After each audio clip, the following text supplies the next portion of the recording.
আচ্ছা, আজকে আমরা আমাদের মধ্যে এমন একজন পেশেন্টকে পেয়ে গেছি যার বয়স 16 বছর। তো এই পেশেন্টটি যে কমপ্লেনগুলো নিয়ে আমাদের কাছে এসছে সেটি হলো এর এলার্জিটা অনেক হাই, আর তার সাথে এর একটা ওবেসিটির প্রবলেম রয়েছে।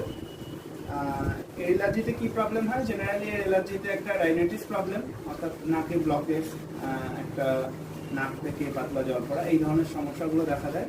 এবং মাঝে মাঝে এলার্জির থেকে জ্বরও আসে, এবং জ্বরটা সারতে অনেক টাইম নেয়।